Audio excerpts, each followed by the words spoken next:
Thank you for pressing start on episode 2 of Underplayed, KZUM's indie video game podcast. In this episode, we each have a secret game in review, and then we're taking a cooperative look at Night in the Woods, developed by Infinite Fall.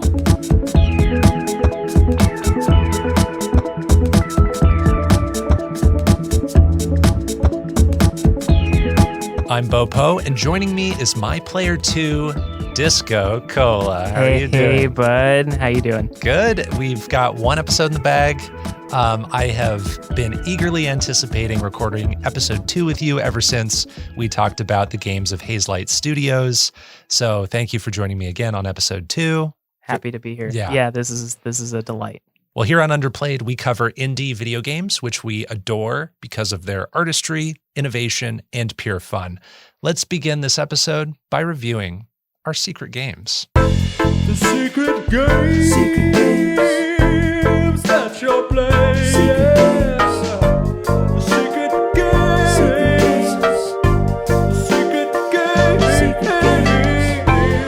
Secret Games is a segment where we each play an indie game in secret and then reveal and review them to each other during this very recording. We have no idea what the other person has played, and our only rule here is that we've played an indie game that we haven't featured on the show before. So, DiscoCola, beginning with what you've been playing in your free time, what is your secret game for episode 2 of Underplayed?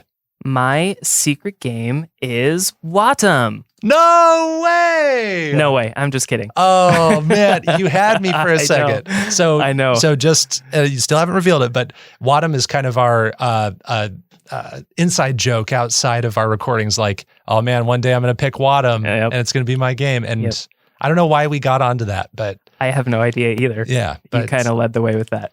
Anyways, my secret game is called Later Alligator, and that trailer is now in your little messenger, so I hope that you'll check that out. Later Alligator. This was actually a birthday gift from my wife, which is sort of an exciting treat for me in my life to get sort of an indie game as a gift, like a birthday gift. That's sort of not something that is very traditional throughout my lifespan. So this is a 2D hand-drawn point-and-click game by Pillow Fight. And this game was animated by Small Boo Animation Studios. Now, Small Boo is perhaps best known around the internet for their work on Batman and Spider-Man. Oh, I know that. Yes. You and I have quoted that before. Yes, an animated series of shorts featuring a deformed and goofy characters sort of resembling Batman and Spider-Man and their goofy antics in a very strange world. So anyways, this game features our new friend and alligator, Pat. The game opens with Pat in the restaurant of his favorite hotel. He's there because he's treating himself to a stay at the hotel as a birthday present to himself. His family even has an event planned for him that night at the hotel, but the whole conflict lies in that Pat thinks this event is a way for his family to, quote, rub him out. Oh, that's much more sinister than expected. He thinks his family's got a hit out on him. So your new friend, Pat, tasks you with hitting all corners of Alligator, New York City to talk to all of his family members and friends to discover more information about the event.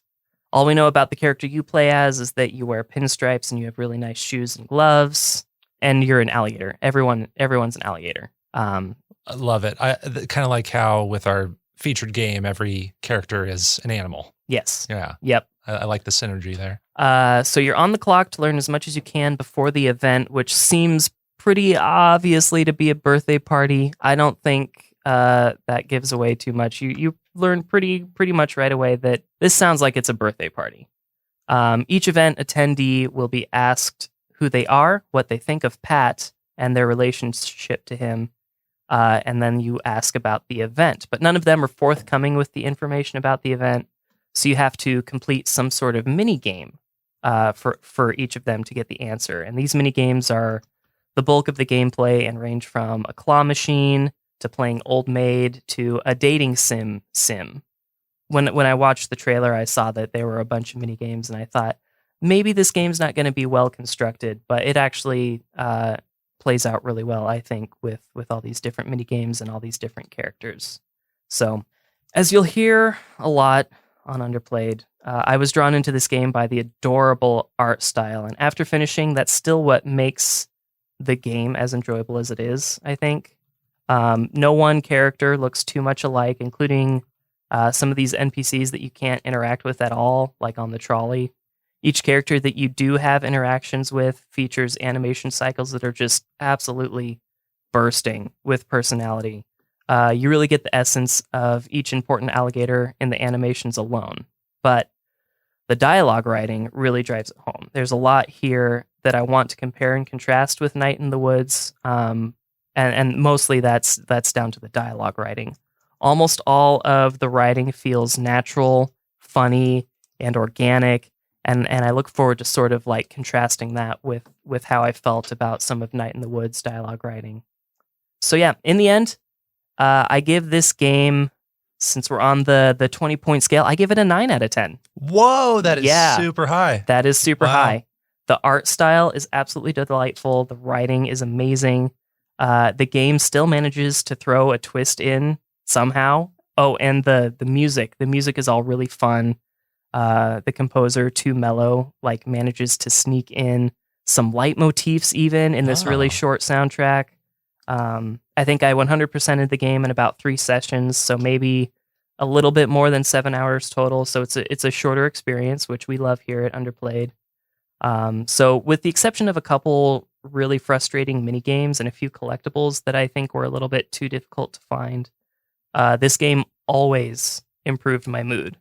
And I think about how above everything else, I will always remember how I started my first session and I was just in a lousy mood. I almost wanted to just go to bed, but I didn't have time. Like I had to finish this game. Wow. But all of that melted away when Sweet Geraldine says, "Toys over boys, prizes over guyses," after finishing our claw machine adventure. So I love it. Just an absolutely delightful game, and I hope that you'll check it out. Yeah, later, Alligator. I've been listening to you, of course, this whole time, but my eyes have been glued to this trailer you sent me. The launch trailer showcases what this game looks like very well. What I notice immediately is that it has this kind of restrained, disciplined amount of colors in how it looks. It kind of has this old-timey style, but it's a cartoon style that I would watch in a TV show. Like I would choose to watch a TV show that looks like this, let alone how funny it is and how awesome and witty the writing is from what you've described.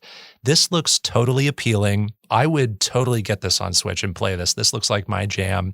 The 25 mini games, you said some of them might be a little frustrating, but I like that construction of that variance of this thing does not look and play necessarily the same throughout. There's always something new to do.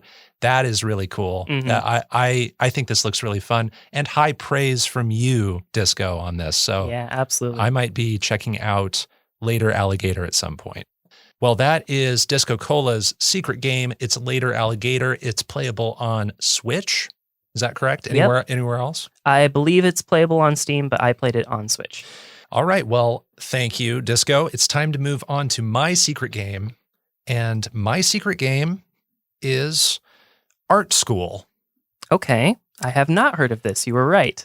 Art School is a 2019 drawing simulation game developed by Julian Glander and RedDeer.Games, where you play as Froshman, a new art student under Professor Quartz, who's this advanced neural network acting as your faculty instructor. And as Froshman, you walk around this colorful and abstract art school campus, and you complete these off-the-wall drawing assignments from Quartz. You use art tools and swatches collected from the map, and you can pull out your canvas at any time and draw out the prompts given to you, and then you turn in your work to Professor Quartz for grades. So this game is basically this split between walking around, collecting new art tools and exploring, and then actually pulling out that canvas and following the prompts as best you can, or as much as you want to. Art School's greatest strength is its sheer bizarreness. So for instance, Froshman, the character you play as, he's this blue bean-shaped kid with a bowl cut. The art school campus is made up of an assortment of random shapes and garish colors. There's an unlimited jump button, and you can just sort of endlessly ascend throughout the world without explanation. And Froshman sometimes transitions into short cutscenes where he sings these really high-pitched, grating, auto-tune-ish sounding songs. So those are just a few examples of how strange Art School is. And the eccentricity extends into the art assignments themselves. And they range from fairly normal to completely absurd. I wrote down a ton of the art prompts I got as I was going along. So some of the more normal art prompts that Quartz gives you are things like find a fruit and draw a still life, or make a drawing you're proud of. But some of the more strange ones are things like draw what it would look like if two of your friends had a baby, or scream out loud and draw the scream, or draw three things that are opposites of each other, or write your darkest secret and then paint over it so no one ever knows. So throughout the game, you get 50 different art prompts. And after completing each prompt, you return to Quartz. He gives you a grade. An analyzing screen shows up, and you're graded on color and composition and line work and approach. The big problem, though, is that the grades the game spits out to you are unfortunately completely random, even if you spend a lot of time carefully following the prompt. So, for instance, I got an F for a sketch that I took like 10 minutes to make, and I had to redo it, but I got a B for other sketches that were just a few random scribbles. So when you fail a prompt, you can turn the grade around as simply as drawing random shapes and receiving a C+ or even an A sometimes. So you never know what grade you're going to get, unfortunately. Making the art wasn't my favorite part of this game, but I did find about 15 minutes of enjoyment in exploring and collecting the art tools floating around, which expand your options when you're drawing on your canvas. So you start with a basic pencil, and you have the ability to draw the color black, and then you can find a paint bucket, you can find an eraser, you can find different colors and swatches, a text tool. There's a rainbow pencil, just to name a few. And then I also played my game on Switch, just like you. It is also available on PC. But playing on Switch, it was frustrating to control. Walking around feels clumsy and laborious. Making the art is worse. You draw with your finger touching the screen, and it's often guesswork about where your desired line will be drawn. You can also use the controller buttons, but it handles with a tankiness that's kind of like Etch-a-Sketch, which I've always found really hard to master. So I believe it would have been easier to control this on a mouse and keyboard, but unfortunately, they didn't make the Switch experience very intuitive to control. So overall, I have to disclose, I've never had an interest in illustrating or sketching or drawing. Mm-hmm. So perhaps the novelty of this game was lost on me, but I also feel like Art School didn't live up to a certain responsibility to suck me in with enough ideas and fluid controls for me to want to create anything thoughtfully. The grades you receive, like I said, are random and arbitrary, and the campus is pretty lifeless. So I didn't feel motivated to put effort into my work, and I really wanted that draw to, pun intended, to put effort into my drawings. And for a game about drawing, it's neither fun nor rewarding to draw. Art School isn't attractive to look at either. And though it has some merit in being a little comically bizarre, it feels more like a shallow tech experiment rather than a full experience.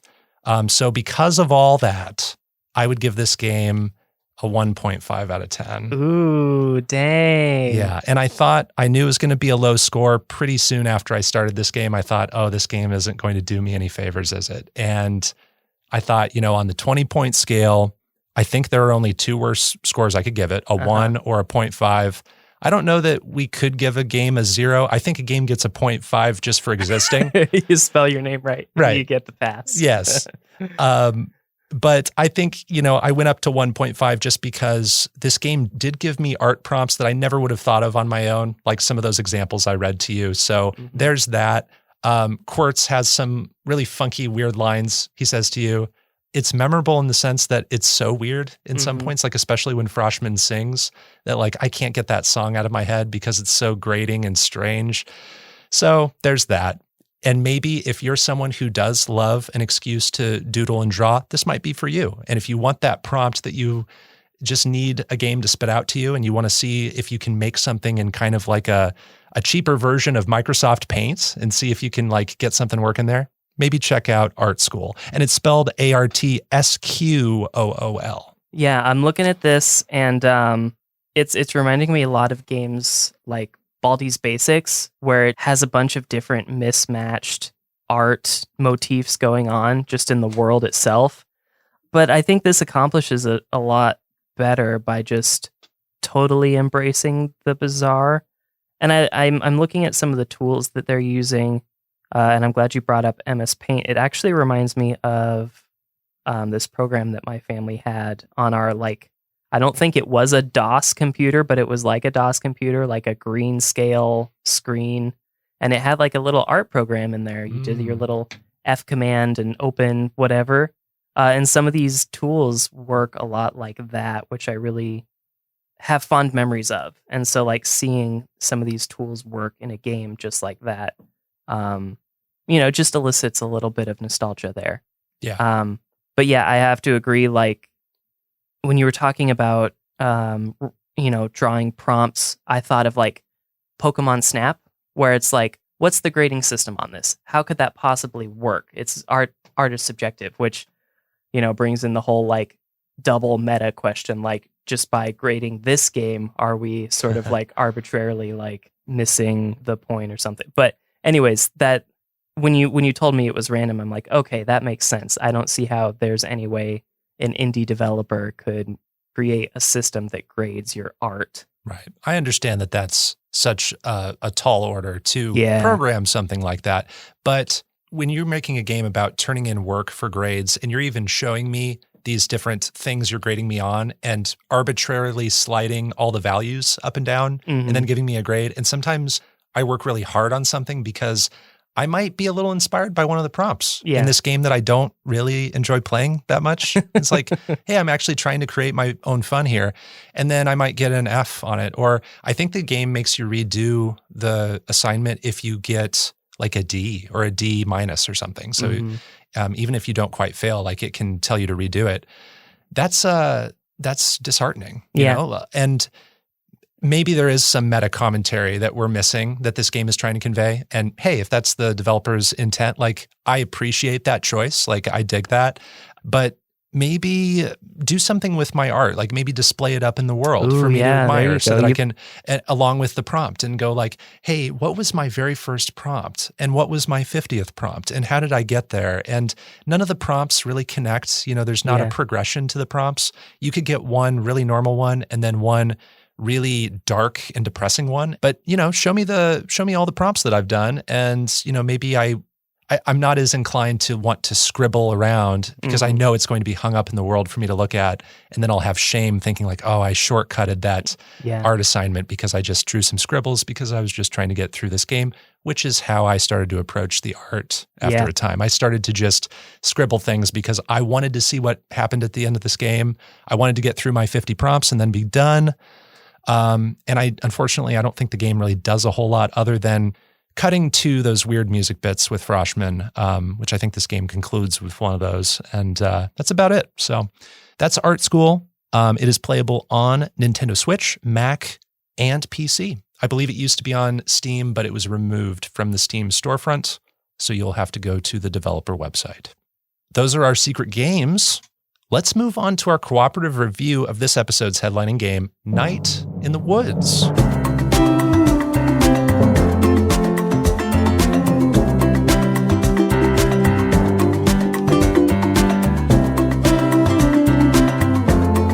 Night in the Woods is a 2017 side-scrolling adventure and exploration game where you play as May Borowski, who is presented as a cat, but acts as a zoomorphic human living among similar animal-human creatures in the town of Possum Springs. May has recently dropped out of college, and at age 20 returns to live with her parents and become reacquainted with her childhood home and friends. Along the way, May discovers hardships facing the town, confronts challenges with her mental health, and strengthens her relationships through choices made by the player. DiscoCola, I want to start with you. I feel like this game is deceptively simple on the surface, and it's a game that can be approached from so many angles because of all the themes explored in its story, which we can get into. But what are your overall thoughts on Night in the Woods? The thing that I want to focus on the most is how Night in the Woods was not even a little bit what I was expecting. Before we played the game, I didn't look into the plot or the synopsis or like even the gameplay beyond what was in the trailer. Like I thought, I was going to be playing sort of a delightful adventure game with this cat character whose name I didn't even know. But, come to find out that it's very story driven, very choice driven too, which was also something I was not expecting. I was expecting something pretty linear, which it is, but it also has branching paths. So mainly what I took away from this is that it was not at all what I was expecting, and it was not as like, just bright and sunny as I was expecting initially either.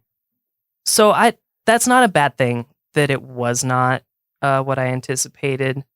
I did lose a little bit from like expecting to be cheered up and just sort of coming away with a totally different emotion. I talked about how I wanted to compare and contrast like dialogue writing between this and later Alligator. And one of the things that came up a few times was not that the dialogue was bad, but occasionally like sort of annoying. There were times where I felt like it was very obvious that the same person was writing the dialogue for everybody. Some characters would occasionally become indistinguishable. So I would say that was probably my least favorite thing about the game, but all in all, there were twists that I wasn't expecting, which was nice. There are characters that I love. I absolutely love some of these characters, and would hang out with them myself.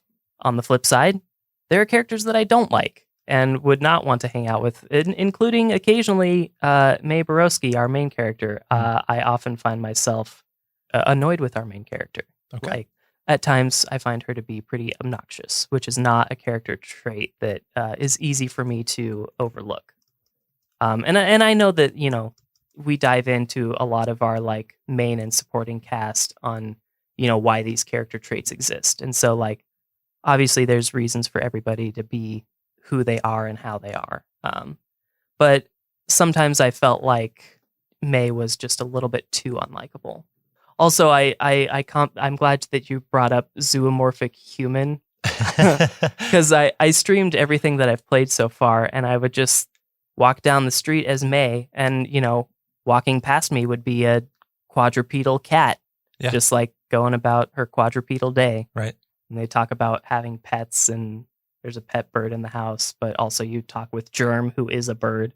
So it's trying to make sense of some of the world is a lost cause. But it's there's a difference between zoomorphic and anthropomorphic, right? Mm-hmm. Where zoomorphic is more, these characters are very much human, and the fact that they're presented as animals is very incidental. And I'm not 100% understanding of why they made that choice. I think it's a very like visually appealing choice. Absolutely. I think it allows you a diverse amount of character designs, which is always great in a game like this.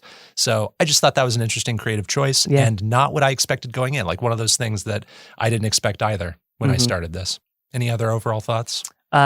Music's good, except for one song in particular that we can talk about later. I'll let you get your thoughts in before I. Yeah. Well, I'm glad you touched on music, because that actually wasn't in my notes, but music was something that I found myself really digging, especially just like the main theme when you're walking through the town for the first time. It really grabs you. Very chill vibes.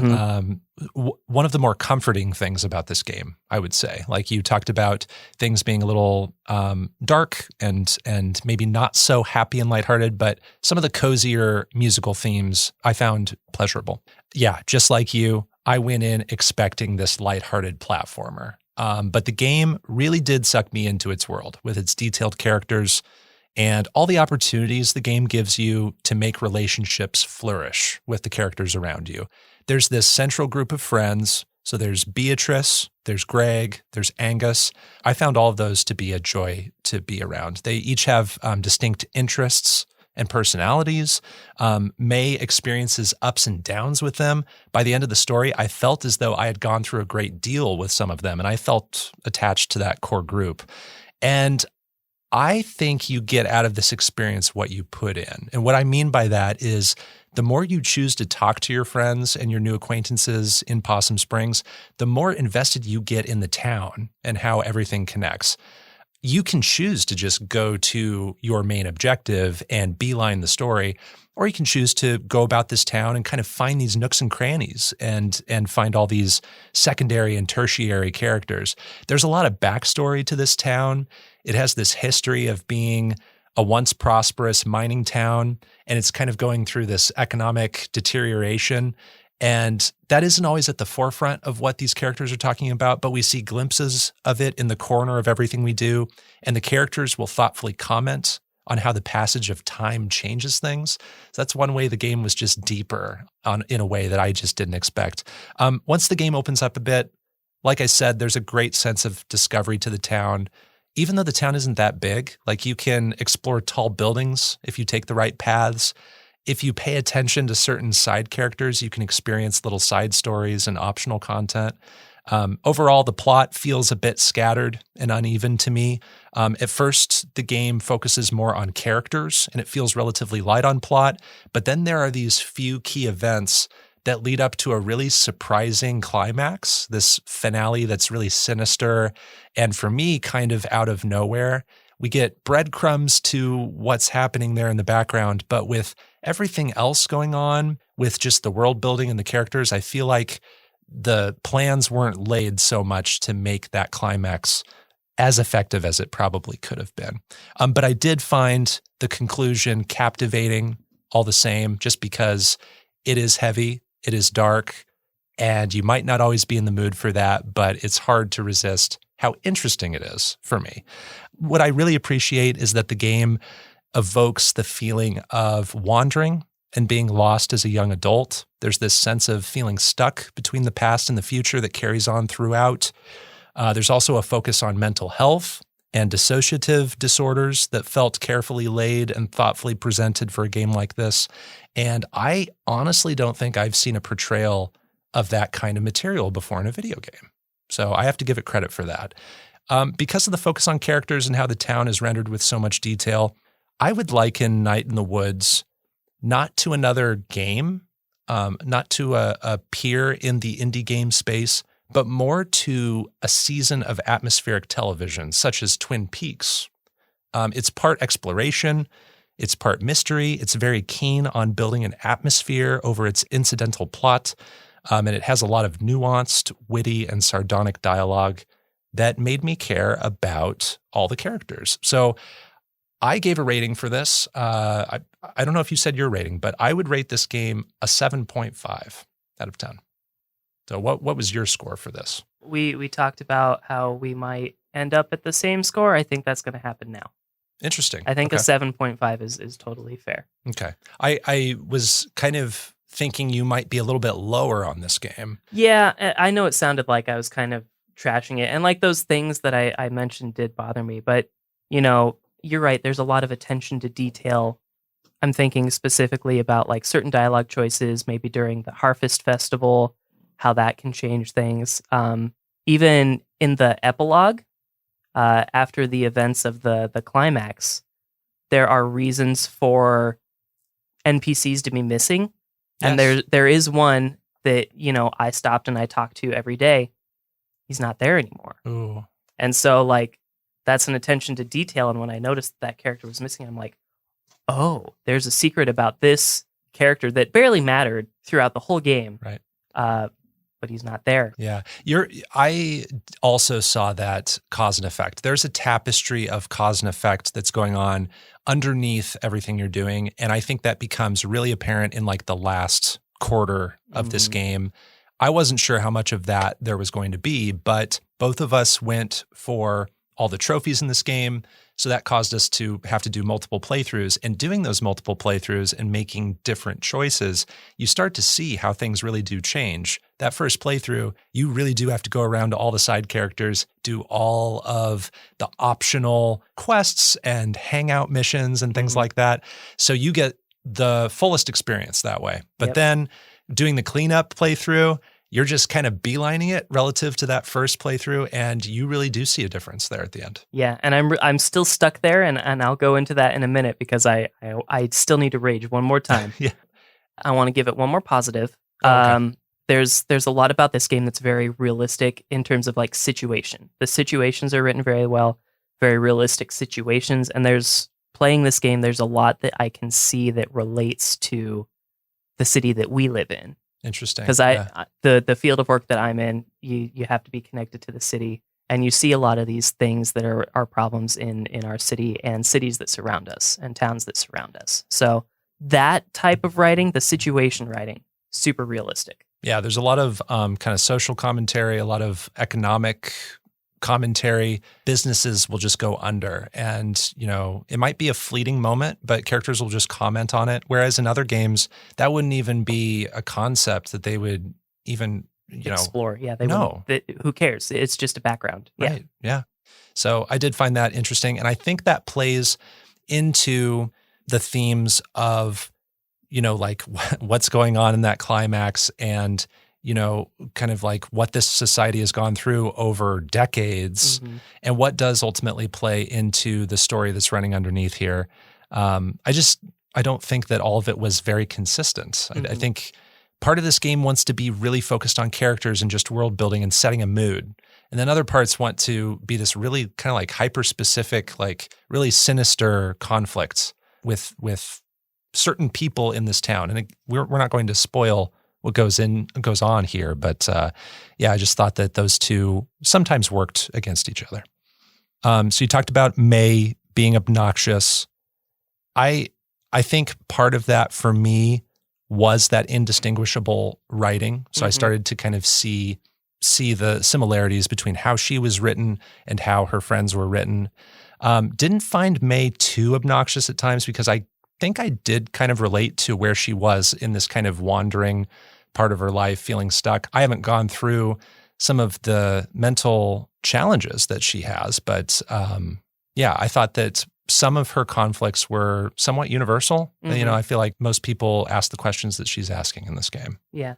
I think my problems lie with like a privilege that she doesn't totally understand she has. And they start to explore that with interactions with Beatrice, and you kind of see it with like the disparity between where Greg is in his life and where May is in her life. But I never saw the like turnaround on that, where she recognized that she still had like a lot of benefits that a lot of the people in the town didn't have, and how those benefits like had an effect on other people around her, including her parents. Like, they explored it, they acknowledged it, but I didn't see that character growth come from that. Yeah, I failed to see that character growth with her. And there were a couple interactions specifically, like with the pastor, that I didn't appreciate, because like there was one interaction where she's talking about faith and lack thereof, and didn't really give any grace to the pastor, just because like anybody can experience failings of faith, including pastors, and she wasn't really very forgiving there, I think, to the pastor. And there's just a couple more interactions that she had with other characters that sort of upset me, that made me think this isn't someone that I would hang out with all the time. Interesting. Yep. I totally get that.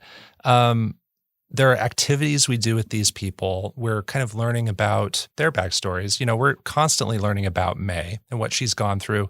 We come to learn that, she dropped out of college, is kind of starting over, is revisiting this town that she grew up in, and in doing so, reconnects with people, but also makes new connections. I wanted to ask you if you had a certain favorite side character, be it someone in the core group of friends that she's in a band with, or maybe even more of a background character that you can kind of hang out with here and there, and either meet and really get to know, or skip entirely if you want. Right. Well, I honestly, I kind of I have 3.5 answers for that. So the person that I like the most that I would probably hang out with in real life is Angus. I think Angus is really down to earth. He reminds me of a lot of people that are already in my life. Well, actually, I see somebody in every character from my life, pretty much. I like Germ as an interesting character, like just a written character. I think Germ is hilarious. Yeah. I love talking to him every time. There's a Germ in every friend group. Yeah. I feel like in every friend group I've ever had, there's like that guy who's just kind of there. He's Germ. Like Yeah. you have to play the game to understand what I mean, but I totally get you though. I think Germ I always look forward to interacting with him.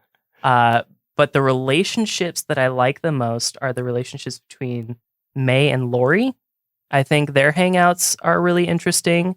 And I also really appreciate May and Bruce. Yeah. I think Bruce is a really interesting character. And Bruce, just describe Bruce for the audience. Bruce is a transient character that lives near the church. Well, is camping near the church. I also really liked Lori, actually. Hanging out with Lori, I found May to kind of ground herself in a way. You know, she had an opportunity to speak to someone who's a little bit younger and be that kind of relative adult to that person who needs that older voice in her life. And then hanging out with Lori, like by the train tracks and kind of just having these deep conversations. And she kind of does her own thing. She's really into horror movies. Even during their, I forget the horror fest. What's it called? The Harfest. She'll stay at home and watch horror movies on her own time, you know, because she doesn't want to hang out with people. And then goes to the train tracks, and her hobby is like, having little miniature figures crushed by the train. And, you know, when the train's coming, they gently lift their feet up so that they don't get hit by the train. You know, it's just so calm. Yeah. Loved those moments. I loved going to Selmer's every day and just getting the next poem. You know, that was always a joy. Just a little bite-sized amount of joy every time I did the central loop of like doing one of the in-game days.